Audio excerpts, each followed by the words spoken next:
Eyes locked and hearts in tune. You believe in me. Welcome into another episode of the Turn Fantasy Golf Podcast. My name is Andrew Poore. I go by Andrew Putters on all the social media. I'm here with my colleague and friend Joe Nicely, and we're going to talk about a mouthful this week coming up. But we can't start out for next week unless we hit on last week was detrimental. The 3M Open was detrimental to hearts and minds all over the country that play fantasy sports. Not a very good recipe for the average player when only 2% make the cut. Ain't that right, Joe? It was brutal, man. It was a bloodbath. It's the worst one I can remember in a while. We talked about last week on here that it felt like one of those weeks to maybe scale back whatever you're normally putting in because the relative weakness of the field would cause some volatility, and we definitely saw that come to fruition. It was brutal, rough week for a lot of people, I think. Yeah, Michael Thompson. Did I read that right? He's won before? Yeah, I think he won the Honda. A few years ago. It was very – I watched a lot of it, unfortunately, I guess. I watched a lot of it, and it looked like you really score well. And then if you got a little wiry around the greens, you weren't going to score well. Because, it looked like the greens are fairly soft. Of course, they got some storms, I guess, on the weekends, too, to soften up the greens to help them out. Yeah, it's we were expecting a birdie fest, which guys made a lot of birdies, but I think it played tougher than last year. We saw the water come into play. It seems like, especially first couple rounds, seems like a ton of guys were just hitting the water Thursday and Friday. So I was a little surprised. Thought it played a little bit more difficult than I expected. Yeah, there wasn't. Other than that, there wasn't any huge surprises. Ryan Moore, my boy, finished T12. I'm on a roll of sorts in the low-cost department. Maybe outkicked my covers a little bit last week because he was striping at the first three rounds. But your name you threw out, we're not going to get past this week without talking about him. Is it Ricky Rowinski is his name? Richie Wierenski. Yeah, I didn't even know his. Not only have I never heard of him, I didn't know his first name until yesterday. Till I looked it up. But yeah, we got to shout out our boy Stacy Maples, who hit a first round leader bet on that one. That's right. Put up 10, won 700. Yeah. He was actually a little bit upset after winning because he's like, I talk to you two every day on the phone. I've never heard of this guy. He's a little offended. He had to actually listen to the podcast to figure out who he was. But he said we're holding out on him. You gotta watch. You gotta download, watch to get all this info. That's right. We can't just be giving this away. That is right. But we're just going to talk about this just for a second, not to get political, but obviously wore the Blue Lives Matter bracelet. Apparently some family members of his are in the police department. Like I said, not getting political, but how could you expect to wear a bracelet with a political statement in the city he was wearing it and not get some type of response, good or bad? Yeah, I actually only saw it today, later on this afternoon. Didn't know anything about it until today, but yeah, it's tone deaf. I guess you could call it that. Everybody's got their own beliefs, but like you said, playing where they were, it was pretty tone deaf. No matter what you believe, what you respect, but it is what it is. Mm-hmm. Yeah. So that's enough of that talk. Let's touch on the weekend. Last weekend I was painting a baby room. This weekend I hung some curtains and put together a baby bed. Everybody loves doing that. We got number 4 on the way in a few weeks now, and it looked like you were taking them down Sunday afternoon. Sunday morning, the 840 Maples group at the Brook.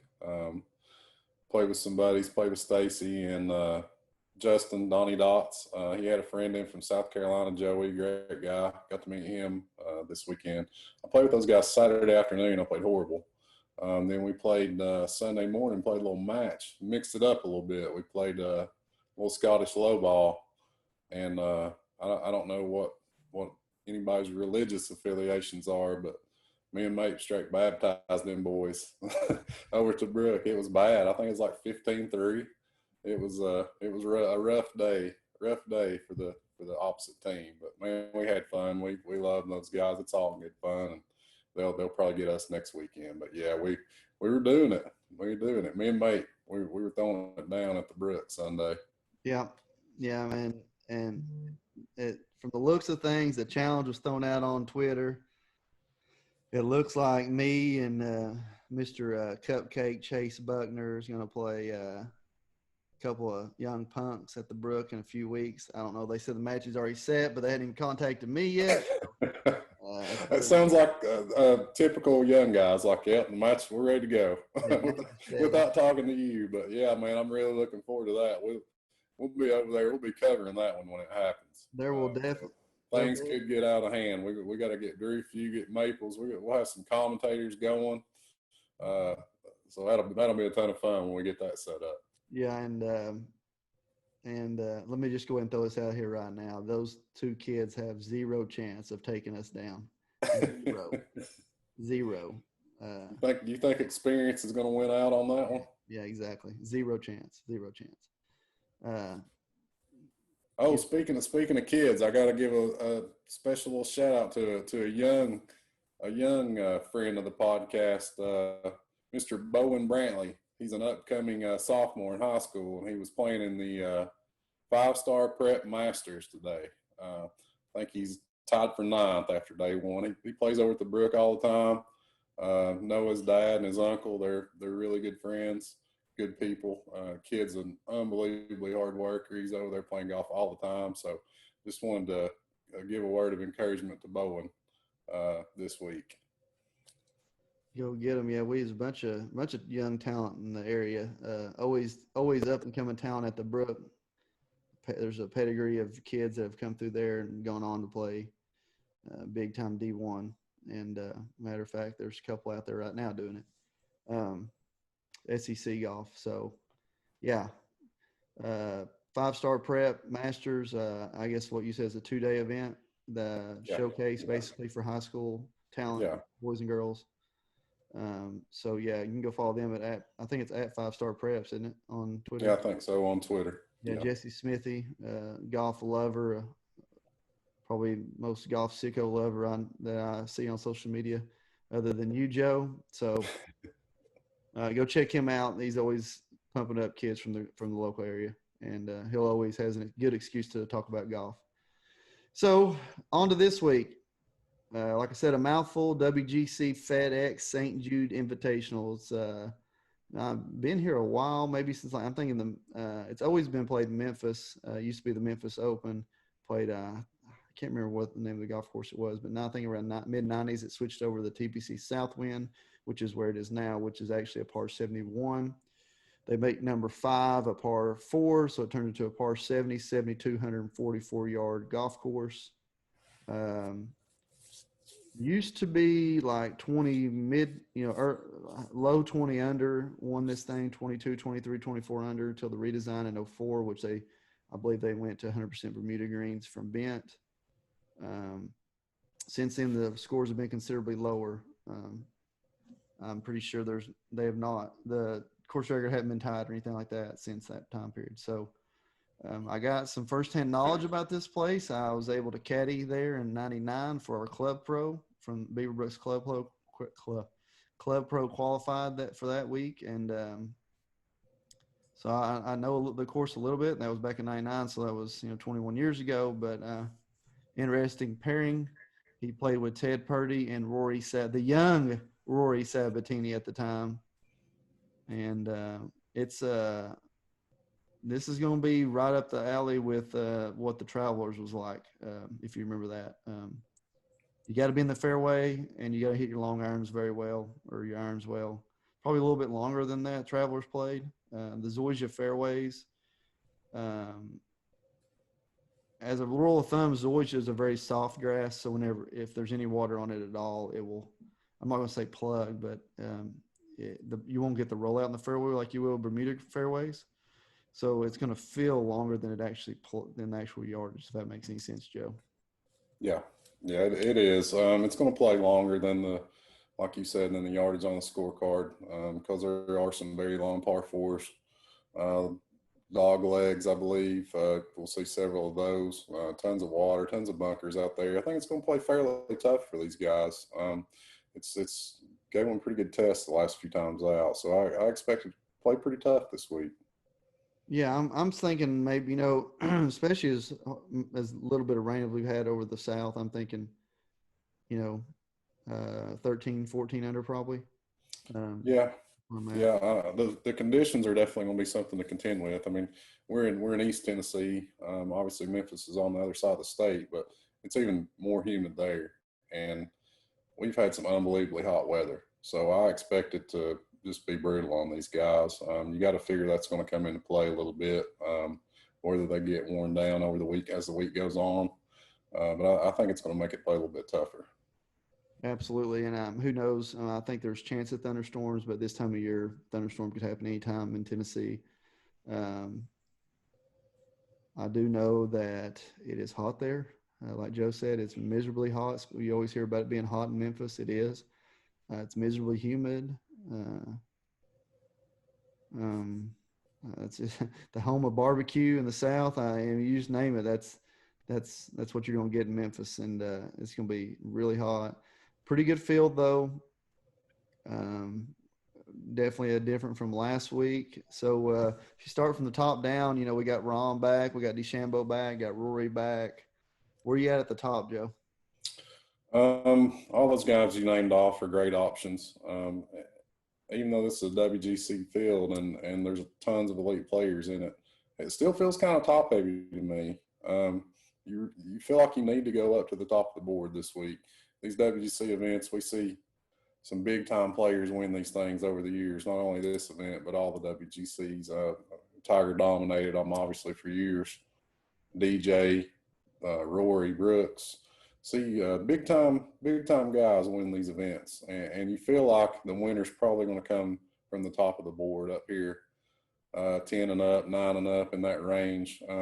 Where I'm looking first and foremost up there is Justin Thomas. Been unbelievably consistent. He'll catch a cold putter every now and then, just randomly miss a cut, but overall he's played great, tee to green. Both before the break, one earlier this year in Hawaii, and since the break, just missed one at the workday a few weeks ago. So that's my first lean towards the top of the board. Rahm, Rory, Bryson, all those guys certainly can play well, certainly can win this event. But my lean's JT up there at the top. I don't hate that at all. But I will say this, firsthand knowledge, being accurate off the tee here is not terribly important. There's a few holes that is very important on, like say maybe 9, 10, 12, 18 especially. Other than that, it's not terribly important, and I could totally see if Rory gets the driver going and gets the putter going, just wiping the field out. Not necessarily run away with, but this course could be very easy for him, that type of player, where he can just get up there and just pound driver on like about 6 or 7 holes in a row, and have basically short irons, wedges into these 480 holes. Yeah, definitely. And we saw him play extremely well here last year, right in the mix. I can't remember the exact scenario, but it seems like he and Brooks were tied or very, very close going in the final round last year. Everybody's pretty hyped to see those guys playing each other. And Rory kind of faded off in the final round, but he was right there. So you're certainly right. He can definitely win this event. Things just haven't clicked for him yet. We've talked about it several times. Feels like the break really hurt him. He was clicking on all cylinders prior to that. Had a win. I don't think it finished outside the top 5 before the break. He's kind of not got untracked yet. But you have to feel like it's coming at some point, whether it be this week, next, or another major down the line. But yeah, he's certainly a tremendous player that can win this event. Absolutely. We've said it numerous times. We'll continue saying that Rory can win anytime, any course. It just depends on if he gets it going. If you look down the line there, Joe, the first 11 people did not participate last week. And we really like all 11 of them, to be honest with you, under normal circumstances, including the past champion here, Daniel Berger. I think he won here before it was the WGC, correct? He did. He's actually a two-time winner. He won back-to-back in 16 and 17. So he's if you're a course history person, of course, I write a course history article. So I got to know Mr. Berger's resume here pretty well this week. And he's a two-time winner on this course before it was a WGC event. There you go. After you get to the 12th guy, so 12, 13, and 14 on DraftKings, all played last week. DJ.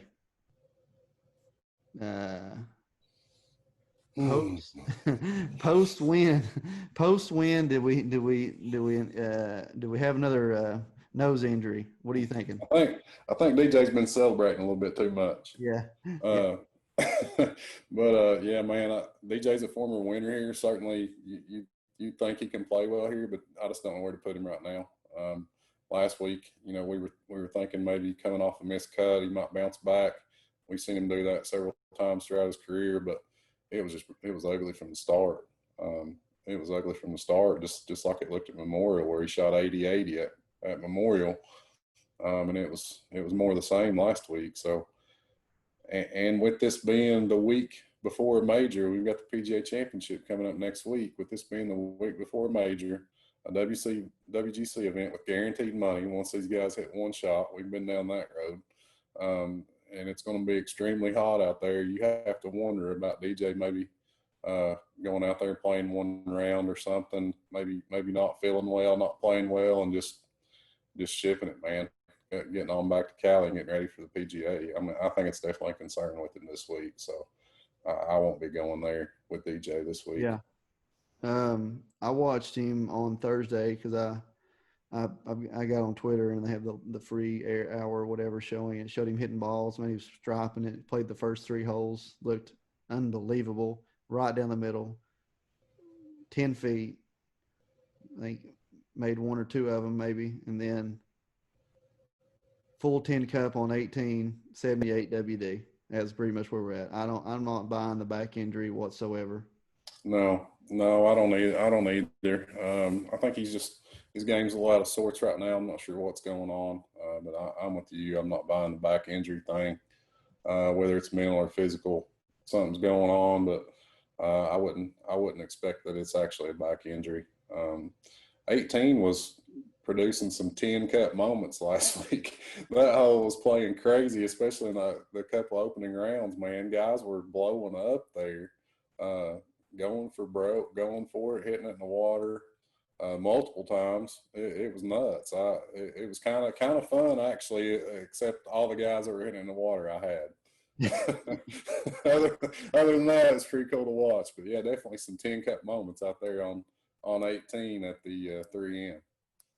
Yeah, and we might see some more of those, man. This course, I think, over the last couple of years has supplied more balls in the water than any other course on the schedule. So we might see some more of that water coming into play this week in Memphis. Yeah, I'm pretty sure that number 11 is like the second most water in balls in the water other than 17 at Sawgrass. It's like 160 yards peninsula. Yeah, I think they're actually kind of similar. They're kind of similar holes, and I believe you're right on that. It's right there with 17 at TPC Sawgrass as far as putting balls in the water. And it's something we got to be looking for this week, man. You want to try to target some of these guys maybe that avoid blowups because it can happen out here. And we've seen it a lot. We've seen a lot lately out of some of these guys. We saw Bryson make a 10 a couple of weeks ago. DJ, obviously. So we kind of want to keep that in mind. We don't normally put a ton of weight on bogey avoidance, but it might be something to look at this week. Yeah, I agree. So right below DJ, who's a man that's not that comfortable with his swing. Not sure if it's an injury related or he's just not trusting it. Or I think last week we got a little bit more of the Brooks that didn't care after showing him clips of him just sitting, laying around on the ground in between shots. We got a little bit of the Brooks that don't care look going on. But obviously watching Memorial, because he was featured a lot at Memorial playing with Tiger. We got to see a lot of his shots. He is not trusting anything right now at the swing. His putter still looks good, I think, but his swing is awful. And he's defending champion here. This golf course sets up perfect for him and DJ. We got to be off Brooks too. I think Brooks this week and next. Brooks is probably the most interesting storyline in golf. The dude's won 4 majors. We know he's a big game hunter. We know we say he flips the switch, all that stuff. I mean, we're going to see if he can do it because he has not been himself. He's not looked good at all this year. I watched him a lot the second round last week in Minnesota. I watched a lot of his second round just to try to, because we're coming up on major season. So I wanted to try to get a feel for Brooks. And he actually hit the ball much better, I thought, last week. He wasn't making putts. He lost over 5 strokes putting last week. But I thought he actually hit the ball better, both off the tee and with the irons. He had a lot of those. We're used to seeing him, a lot of those 10, 12-foot birdie putts that just weren't going for him. And then he had a couple of holes get away from him. But that being said, he still didn't look like the Brooks we know. So I think it's going to be very interesting to watch him here this week, a golf course where he won last year, where he's played extremely well. He's one of the few guys in the field that actually played this event regularly before it was a WGC. I think he's got a couple of top 3s on this golf course in addition to the win last year. So it's going to be very, very interesting to see what Brooks looks like in the lead up to the first major of the year, because you think he's got to be – it's go time. If he's going to flip the switch, if he's physically able to, you would think he would show some positive signs this week. So I'm going to be – I don't know that I'll be rostering him, but definitely going to be keeping a close eye on him, kind of more for next week to see what he's looking like. Yeah, I feel like he's been such a guarantee whenever he chooses to play that it's really scary. And he was showing signs of some life post-COVID, post break. You know, I mean, he put together a couple good weeks there, and yeah, I thought he looked good. We talked about it. I thought he looked good at Hilton Head. He looked more like himself than he had at any point this year. And then, of course, his caddy tested positive for COVID, so he was out. So he kind of lost some momentum there, but he definitely didn't look good at Muirfield at the workday or the Memorial.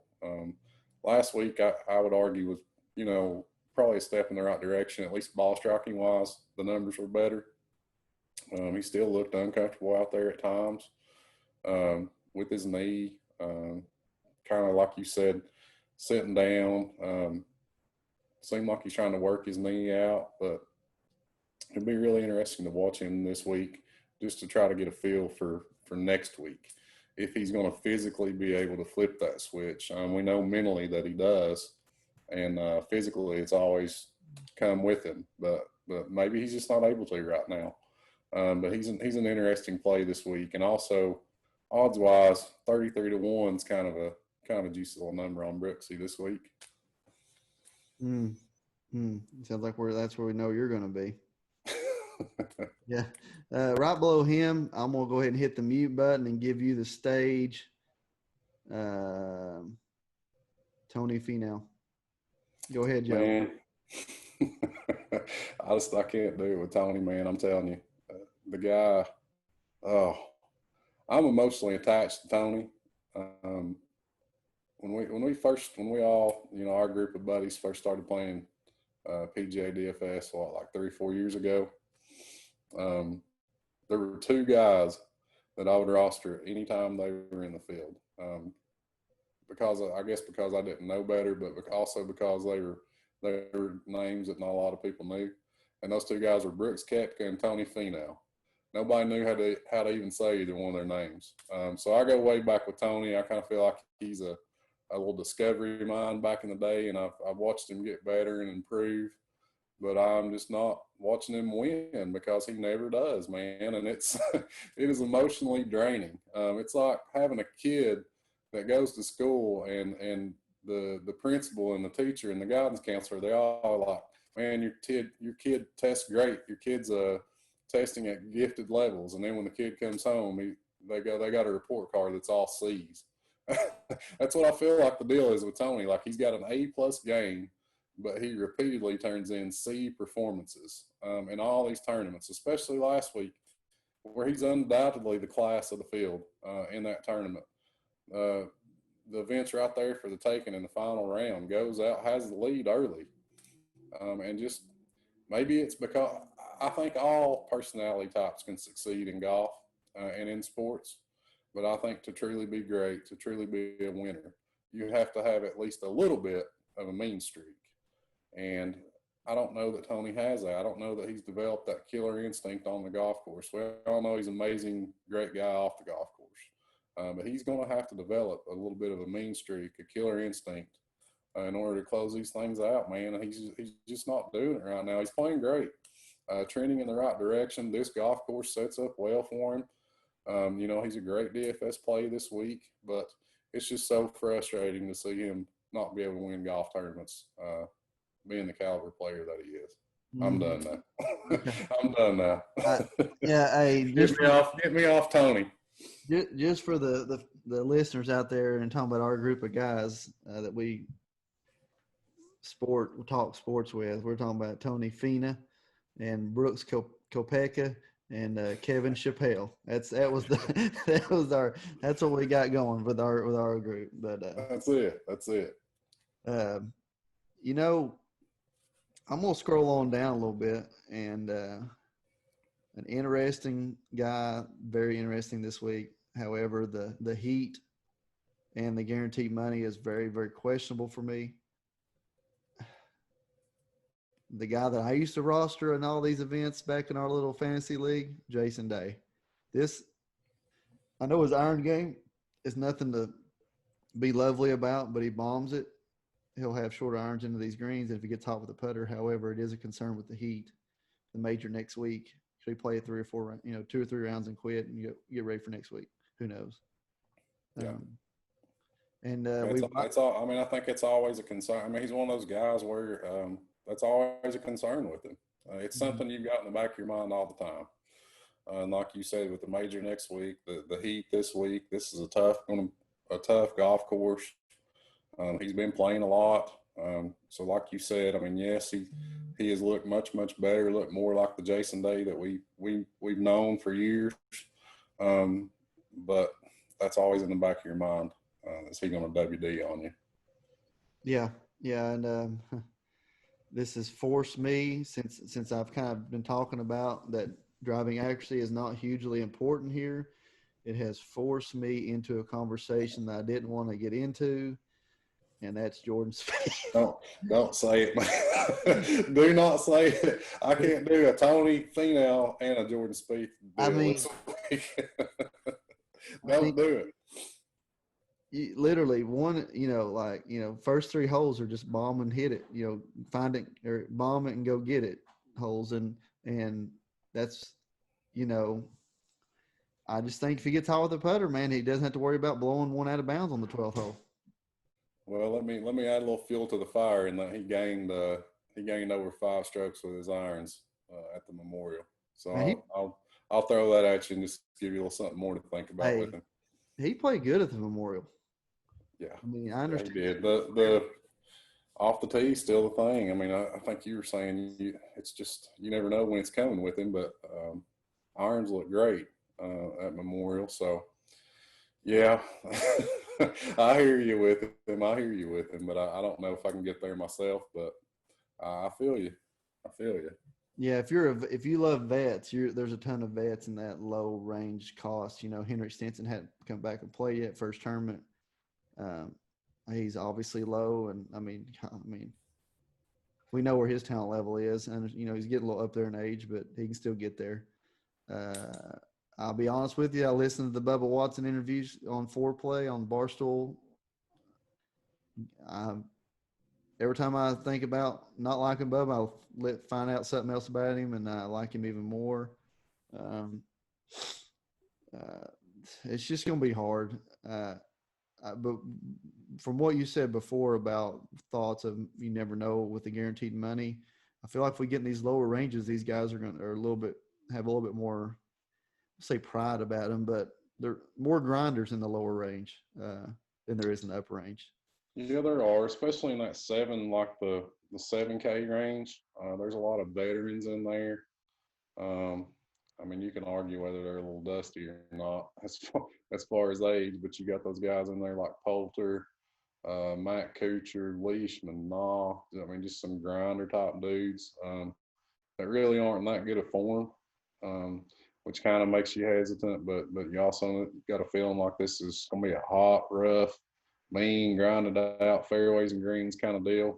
If you want to go the opposite direction, you can go with you got Matt Wolf sitting there at 79. That's been playing extremely well.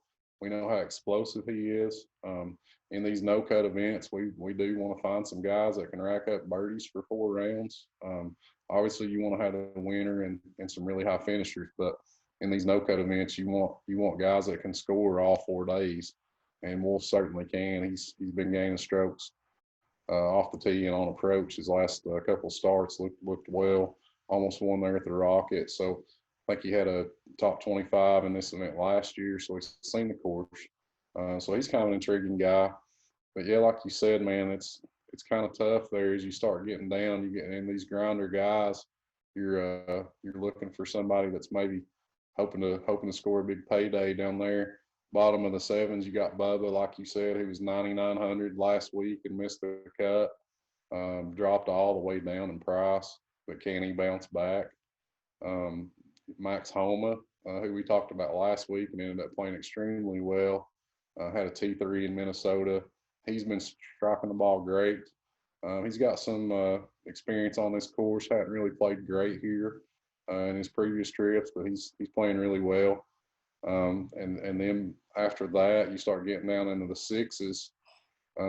Where if you're going to go super aggressive with a couple guys up at the top, you're going to have to dip down here. And it might be one of those things where you want to dip down here anyway, just in an attempt to differentiate your lineups. Because, there's a good chance with this smaller field, we're going to see a lot of duplicate lineups out there this week. So it might be something to think about, leaving some cash on the table when you finalize your rosters this week, leaving a little bit left on there just to try to differentiate. But is there anybody you're looking at below 7? Well, we all know, Joe, that I pulled some players out of my butt here in the last few weeks with Chris Kirk, Phil Mickelson, Ryan Moore last week. I've got to play Lucas Glover. Oh, I forgot about You've Lucas. You've been on fire, my guy. You've been on fire. Forgot about Lucas Glover. I've got a grinder that I found that and I don't like playing this guy under normal circumstances, but it's always a speech. I don't like playing. I don't like this guy. Yeah. But I think this guy is primed up for a top 20 finish. Finished 29th or 27th last year. He's a grinder. Played well with the Travelers. Ches Rivy. How you say his name? Ches Rivy? Yep, absolutely. It's so weird that you said his name. I wrote him up this week. I just posted an article, of course, for the course article today, and he's actually in it. So it's really weird that you said him. I love him too. I think he's 6,700, right? That's correct. And he's played well at this golf course. He's played well in his last 2 starts, been striking the ball well. We know we can get sideways with the putter from time to time, but man, I love that call. I don't know if that's good or bad that we're both in agreement on your guy for the week, but I love Ches down there, man. I think that's a great call. Yeah, I think it's okay. And if you hear the noise in the background, it's where kids are down here getting ice water. So I think it's about bedtime. But yeah. Ask them what they think about Tony Finau. The girls got any thoughts on Tony Finau's ability to bounce back this week? Here she is. Bedtime. Hey. Okay. See ya. Babe, we got kids coming out of every door in this house, babe. You just never We got another one on the way. We love it. We love it. On the way. That's right. So yeah, Chaz Reevy this week. I'm not gonna say bet the farm on him, but I like where he's at, and he's a grinder, man. He's a grinder. Yeah, I like Chaz, and I'll tell you another guy that I noticed right there. He's been doing a lot of it with the putter, which is kind of scary. I never like to hop on those guys that are putting lights out, because that can go away at any time. But just another grinder type dude right there at 6,700 is Matt Wallace, the Englishman. He popped up about a year and a half ago. Played really well in some big time events and kind of dropped off the face of the earth. Kind of resurfaced here over the past month. So there's a dude that you can look at down there in the lower end of the price range. Where's he at? I think he's 6,700. He's right there with Chaz at 67. Okay, well, it's playing long this week. You got your boy Philly Mix, like 66. Oh no, there'll be no Mickelson for me. He's killed it here, dude. His course history is awesome at this course, but it's going to be like 150 degrees, and I don't know if Phil's going to make it or not. Well, he's in better shape now, but I don't know if he's going to get there. He can, hit his drive wherever he wants now on this course. Like I said, it's driving accuracy is not going to be a thing this week at all. The wide fairways, unless it's changed, but only a few holes does driving accuracy even matter. But I mean, it could. I don't know. But I would maybe give a little more. I'm probably giving a little bit more weight to the accuracy than you are. But at the same time, a lot of these holes are dog legs. They're going to be hitting less than driver some. Like you said, the ones they do hit driver, they can kind of bomb it out there. We've seen some long hitters do well here. Brooks last year, Rory, DJ over the years still. But we've also seen precise, accurate guys play well here. Like we saw Webb do really well here last year. Matthew Fitzpatrick. Some guys, I don't know if we got to talk about the nines, but there's so many different ways you can go this week. You can be super aggressive. You don't have to worry about your guy missing the cut. So you can kind of swing for the fences on this one. As I mentioned earlier, I would try to find guys that can score. You are going to need some guys that can put up points for you over the 4 rounds. Going out there and grinding out bars isn't gonna win you a GPP this week. So don't be scared to swing for the fences on this one. We got a big one coming up next week, but yeah, it's an interesting field. Absolutely. So right before we go, let's give a shout out to Roto Baller. What you got with them? Yeah, man, we got major season coming up. Definitely think you should get over there and sign up. We got tons of great articles every week, free and premium. Betting, value plays, strategy, course breakdowns. We got a DFS research station over there. It's got ownership projections, strokes gained stats, anything you need. We got a lineup optimizer if you want to build a bunch of lineups. We can do that for you. You can go sign up now for our premium. Use promo code NICE, NICE. You can get it for about $50 for the rest of the season. It's an unbelievable deal.